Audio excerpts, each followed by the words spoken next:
Bien, pues como pudieron ver en el título, este video más que nada lo quiero hacer en mención o en honor quien para mí fue el mejor jugador, ya que justamente se está cumpliendo el primer aniversario de fallecimiento de esta persona que les estoy hablando.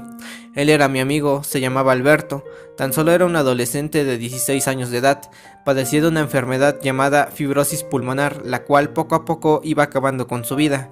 Es más, si me lo permiten, me gustaría contarles un poco la historia de este chico, de cómo lo conocí, de cómo era un gran fan y jugador de este juego llamado Free Fire, así que yo realmente espero que se queden a escuchar esta historia, la cual de hecho, créanme, fue un tema que hace un año sonó bastante por un corto tiempo en lo que es la comunidad de Free Fire, pues varios grupos se solidarizaron con el fallecimiento.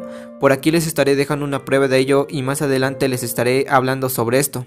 Pero bueno, nosotros nos conocimos hace aproximadamente 8 años. Él tenía alrededor de 9 años de edad y yo pues 10 años, porque yo era un año mayor que él. Y recuerdo que en ese entonces mi abuelo tenía un negocio de café internet, que era un lugar donde varias personas llegaban y ocupaban una computadora. Yo en ese tiempo junto con mi primo ayudábamos a mi abuelo en su negocio, atendiendo a los clientes, y fue ahí donde conocí a Alberto. Recuerdo que él solía ir mucho al café internet de mi abuelo, a hacer sus trabajos de la escuela. Iba 3 o 4 veces a la semana, y como les dije, yo a veces ayudaba a la gente que entraba al negocio. Entonces llegó el momento en el que ayudé a Beto, y fue ahí donde comenzamos a hablarnos, me empezó a caer bastante bien, y finalmente terminamos siendo amigos junto con mi primo. Él vivía demasiado cerca de mi casa, así que muchas veces íbamos mi primo y yo a la casa de Alberto.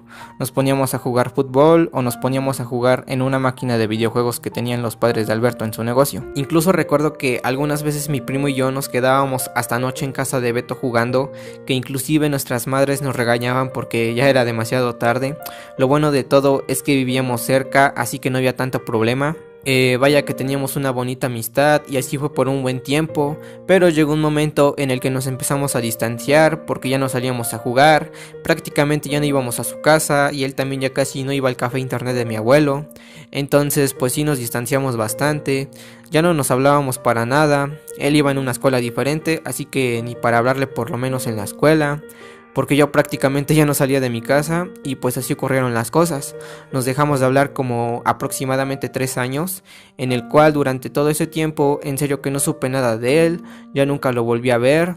A veces pasaba por su casa pero nunca lo vi, entonces se me hizo un poco extraño no volverlo a ver al menos de vista. Pero afortunadamente hace casi 2 años volvimos a hablar y esto fue gracias al juego y también a un amigo, el cual por cierto por él empecé a jugar o conocí Free Fire. Recuerdo que este amigo hace casi 2 años me insistía y me decía mucho pero mucho que descargara un juego llamado Free Fire, así que yo le dije sí, ahorita lo instalo, y ese ahorita lo instaló nunca llegó, o sea que no lo descargué. Yo la verdad no estaba tan interesado en el juego, lo que sí veía es que este amigo subía en historias de Facebook capturas donde ganaba partidas, donde se ponía a jugar con otros jugadores. En especial veía que jugaba mucho con alguien llamado Toski, o bueno, así era su nickname, y en serio subía muchas capturas en sus historias donde aparecía este jugador Toski. Pasaron unos días y este amigo me seguía y me seguía insistiendo en que descargara el juego. Al final de todo pues lo terminé descargando, le dije a mi amigo que ya lo tenía instalado, así que él me dijo que me iba a enseñar a jugar para que después ya nos pusiéramos a jugar con otras personas, y pues sí me enseñó a jugar, le empecé a agarrar la onda al juego, me empezó a gustar un poco, ya sabía cómo disparar, recargar armas, saber lo que tenía que llevar en la mochila. Así que un día mi amigo me dijo que entrara al juego porque íbamos a jugar en escuadra. Él empezó a invitar a sus amigos y por sorpresa entró esta persona con el nombre Toski que les mencioné más antes. Nos pusimos a jugar un buen rato, llegó el momento en el que 2 personas de la escuadra se tuvieron que ir, así que nada más nos quedamos ese tal Toski y yo. Le dije que si quería seguir jugando, él aceptó y durante las partidas que jugamos llegó un momento en el que este Toski me preguntó que si ya no me acordaba de él. Yo la verdad no sabía quién era y le dije que no sabía, no podía reconocer su voz, aparte de que su voz sonaba un tanto extraño, era como si al momento de hablar tuviera la nariz tapada.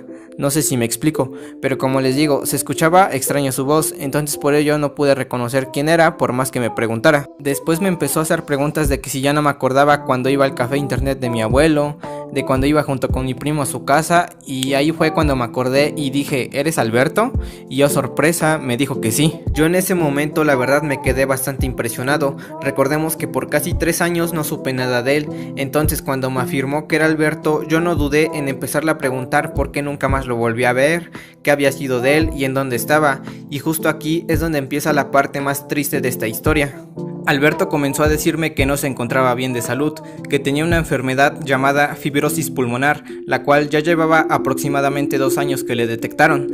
Hasta donde yo sé, lo que provoca o hace esta enfermedad es que va haciendo que los pulmones se comiencen a hacer duros. Por ello, él comenzó a tener dificultad para respirar. Como tal, el oxígeno que todos nosotros respiramos ya no era suficiente para él, por lo que sus padres tuvieron que recurrir a usar tanques de oxígeno, y por lo tanto él empezó a usar una careta obviamente especial para su oxígeno que cubría tanto la nariz como la boca, la cual tenía que usar prácticamente las 24 horas del día. También comentó que la mayor parte del día se la pasaba acostado en la cama. Una de las razones era porque, como lo mencioné, él tenía que estar casi las 24 horas conectado a su oxígeno, y otra de las razones era porque se fatigaba demasiado. Él me decía que tan solo con el mínimo esfuerzo de caminar un poco o incluso solo con ir al baño, él se fatigaba muchísimo, pues su respiración se le aceleraba bastante. Cuando me dijo todo eso, comprendí por qué su voz se escuchaba de esa manera y por qué nunca más lo volví a ver. Me empecé a sentir mal por él y le dije que en dónde se encontraba. Él dijo que estaba en su casa, pero que a veces sus padres lo tenían que llevar a la Ciudad de México a internar en un hospital de allá.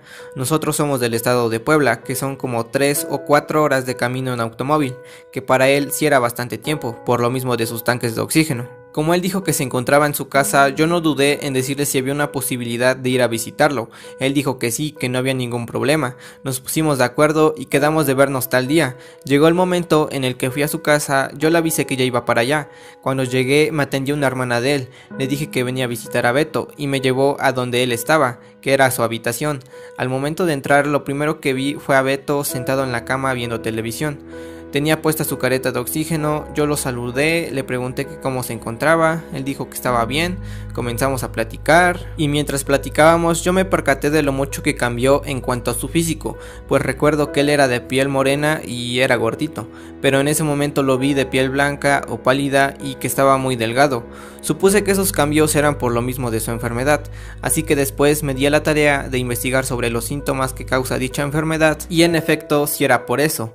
En fin, ese día que lo fui a visitar me la pasé bastante bien con él, pues platicamos, nos pusimos a jugar un rato, comimos demasiado, y de hecho eso fue lo que más me impresionó, que a pesar de estar enfermo, él tenía un gran apetito, pues todas las veces que lo fui a visitar, porque no fue la única vez, fueron algunas veces más, pero siempre comíamos mucho, pedíamos pizza, hamburguesas, tacos, alitas. Si se preguntan si él podía comer todo esto, la respuesta es que sí, pues no le afectaba en nada, así que era algo bueno.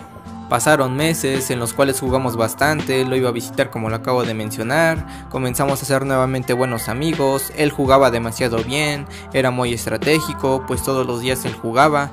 Mientras yo estaba en la escuela y tenía horas libres, mis compañeros y yo nos poníamos a jugar, hacíamos salas, entonces yo siempre le decía a Beto que entrara a jugar con nosotros, y ahí fue cuando mis compañeros de la escuela, que también son mis amigos, conocieron a Beto, les empezó a caer bastante bien y siempre lo invitábamos a jugar. Durante las noches, ya en nuestras casas obviamente, siempre hacíamos una escuadra, nos poníamos a jugar, a subir puntos, esto era todos los días, pero Beto siempre jugaba con nosotros, y de hecho Free Fire era su juego favorito. Fue uno de sus pocos acompañantes que tenía todos los días para entretenerse y divertirse mientras él estaba en cama, quien también fue uno de sus mayores acompañantes, aparte de su mamá, su papá y sus hermanas, y de quien me platicaba mucho era de uno de sus primos, que casi todos los días de la semana estaba en la casa de Alberto haciéndole compañía. Eran muy buenos primos, era su mejor amigo y se querían como hermanos. Cuando mis compañeros se enteraron de la enfermedad que tenía Beto, algunos de ellos me pidieron que si los podía llevar a su casa, que ya habían hablado con él para ir a visitarlo, así que yo los llevé, estuve con ellos y la verdad es que notaba feliz a Beto, de que a pesar de no salir y estar siempre en cama, él contaba con el apoyo de sus amigos que conoció a través y gracias al juego. Entonces imagínense el gran aprecio que le tuvo al juego, ya que por él conoció a muchas personas. Siguió pasando el tiempo, entonces un día él me dijo que lo iban a internar por un tiempo en el hospital en México. Me dio la gran noticia de que le iban a hacer unos estudios para ver si era apto a un trasplante de pulmón que alguien había donado. Sé que muchos dirán que por qué no hicieron eso desde un principio. La razón era porque no encontraban donador, como tal el pulmón lo tenían que comprar. Él me dijo el precio y sumando esto más el costo de la herramienta usada, el costo de la operación, daba un total de más de $100,000, aunque no lo crean. En cambio, si él era apto en esos estudios para el trasplante de pulmón, que al ser donado no tienes que pagar por el órgano, el coste total iba a reducir bastante, ya que solamente se iban a cubrir los gastos de la operación y la herramienta, que eran aproximadamente unos $20,000, así que era una gran oportunidad si todo salía bien en los estudios. Afortunadamente y gracias a Dios, él salió positivo en sus estudios, por lo que sí era apto al trasplante de pulmón. Ya habían puesto fecha para la operación, que era a mediados de marzo del año pasado, en lo que buscaban a los médicos y herramienta para hacer el trasplante. Yo me puse muy feliz cuando me dijo eso e imaginé la felicidad que Alberto debió sentir cuando le dieron la noticia. Pero creo que para él no fue tanta felicidad. Los doctores le dijeron que ese tipo de operaciones son muy delicadas, que había posibilidad de que todo saliera bien y la operación fuera un éxito. Y también estaba la posibilidad de que su cuerpo no resistiera a la operación e incluso perdiera la vida, así que era cuestión de jugársela, pero él estaba dispuesto a que le hicieran el trasplante. Lamentablemente, una semana antes de que se llevara a cabo la operación, la fecha del 7 de marzo del 2019, Alberto fue llevado de urgencias al hospital, donde aproximadamente a las 5:30 de la mañana sufrió un paro cardíaco, el cual terminó con su vida.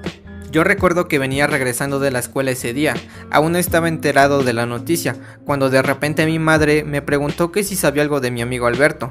Yo le pregunté por qué.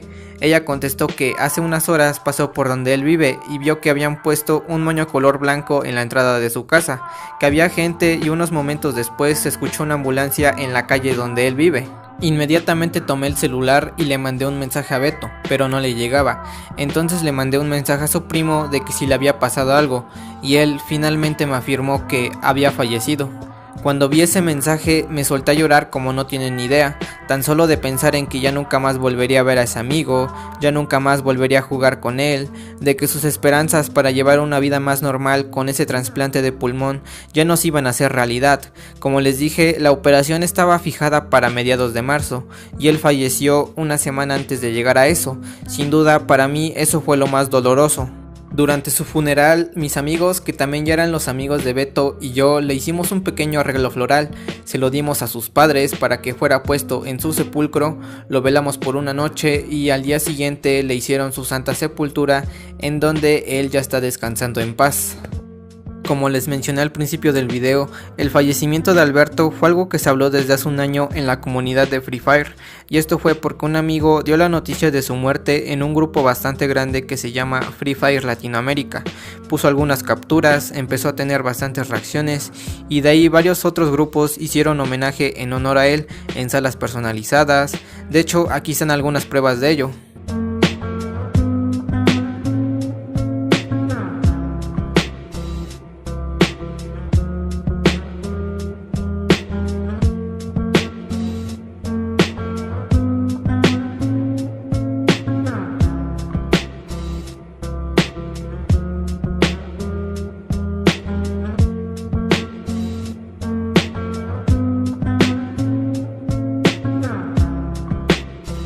También hubo por ahí un canal de YouTube que habló sobre este tema, pues el video que subió actualmente tiene más de 600,000 vistas y lo subió exactamente hace un año cuando recién había pasado esto. En fin, me gustaría darle las gracias a todas las personas que hicieron algo en honor al fallecimiento de mi amigo Alberto. Gracias a quienes llegaron a esta parte del video, se los agradezco demasiado y sé que él también se los está agradeciendo esté donde esté por haber escuchado su historia. Así que eso sería todo y muchas gracias.